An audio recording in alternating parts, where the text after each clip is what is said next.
Assalamualaikum warahmatullahi wabarakatuh. Halo teman-teman, perkenalkan nama saya Karmi Oktaviani dengan NIM 2005020011. Nah, di sini saya akan membahas tentang pengembangan sumber daya manusia. Yuk, mari kita simak apa itu pengertian manajemen sumber daya manusia.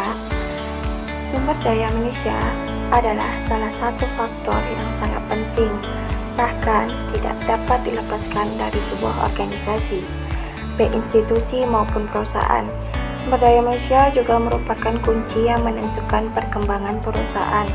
Pada hakikatnya, sumber daya manusia berupa manusia yang dipekerjakan di sebuah organisasi sebagai penggerak, pemikir, dan perencana untuk mencapai tujuan organisasi itu. Menurut Robert, pengembangan sumber daya manusia adalah suatu usaha dengan tujuan meningkatkan skill karyawan melalui pendidikan, pelatihan, serta pengembangan akhir guna menjalankan tugas sebagai karyawan dan memiliki siklus jangka panjang. Di sini juga ada fungsi pengembangan sumber daya manusia. Yang pertama, pelatihan dan pengembangan. Kedua, pengembangan organisasi atau perusahaan. Ketiga, pengembangan karir. Keempat, pengembangan mendapatkan karyawan berbakat.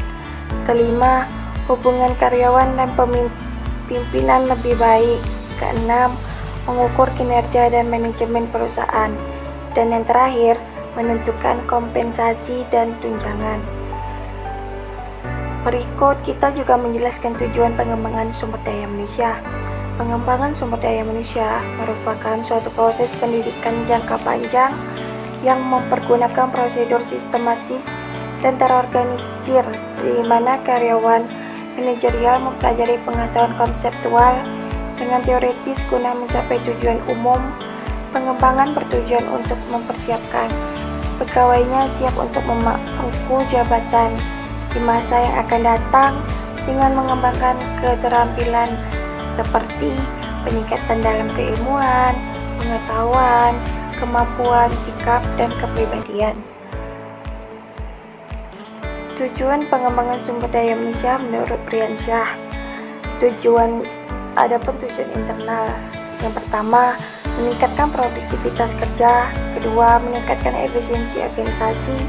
Ketiga, meningkatkan efektivitas organisasi. Keempat, mencegah kerusakan fasilitas organisasi. Kelima, mengurangi kecelakaan kerja. Keenam, meningkatkan pelayanan internal. Kedua, adapun tujuan pengembangan sumber daya manusia itu terdiri dari tujuan eksternal. Yang pertama, mampu memenuhi kebutuhan tuntutan pelanggan. Yang kedua, mampu menghadapi persaingan bisnis.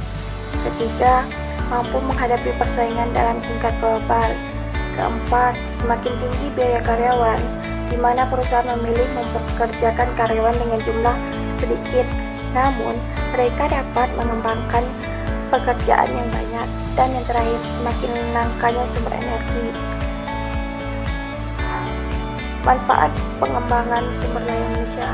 Manfaat pengembangan sumber daya manusia menurut Schuler pada tahun 1992. Yang pertama, mengurangi dan menghilangkan kinerja yang buruk. Kedua, meningkatkan produktivitas. Ketiga, meningkatkan fleksibilitas vari angkatan kerja. Keempat, meningkatkan komitmen karyawan. Dan yang terakhir, mengurangi turnover dan absensi. Metode pengembangan sumber daya manusia. Pendidikan yang pertama. Metode pendidikan adalah ketika perusahaan memberikan fasilitas pendidikan formal ke pegawainya dengan cara melanjutkan jenjang pendidikannya. Kedua, magang. Pada umumnya, kegiatan magang dilakukan untuk mempersiapkan karyawan baru agar siap mengerjakan tugasnya dengan maksimal. Ketiga, pelatihan atau training. Pelatihan atau training merupakan metode pengembangan sumber daya manusia yang bertujuan untuk membuat pengembangan sumber daya manusia dalam organisasi atau perusahaan jadi lebih baik, terampil dalam bekerja sesuai dengan tugas dan tanggung jawab masing-masing. Dan yang terakhir, rotasi kerja, yang dimana pengembangan sumber daya manusia dalam sebuah perusahaan juga bisa dilakukan dengan cara rotasi kerja. Metode ini digunakan saat ada pegawai yang memiliki kinerja kurang maksimal. Nah, di sini pengembangan sumber daya manusia menurut Hasibuan. Pengembangan secara informal, pengembangan untuk karyawan maupun anggota atas keinginan mereka, serta usaha atau kemampuan diri sendiri dengan cara melatih dan mengembangkan dirinya dengan membaca buku literatur yang berkaitan dengan bidang mereka masing-masing. Pengembangan dengan arah ini menunjukkan bahwa terdapat keinginan anggota untuk maju. Bukan hanya karyawan yang diuntung, namun pihak organisasi dan perusahaan juga mengalami keuntungan karena produktivitas perusahaan bertambah besar dan efisien. Dan terakhir, pengembangan secara formal. Pengembangan yang diberikan oleh perusahaan ataupun organisasi terkait agar karyawan maupun anggota dalam organisasi mengikuti pendidikan atau latihan di mana bertujuan agar kemampuan serta produktivitas mereka meningkat. Perusahaan memerlukan biaya yang tidak sedikit dalam melakukan pelatihan dan pengembangan, namun juga dapat menekan biaya akibat masalah yang timbul jika karyawan yang tidak dilakukan pengembangan pelatihan sumber daya manusia.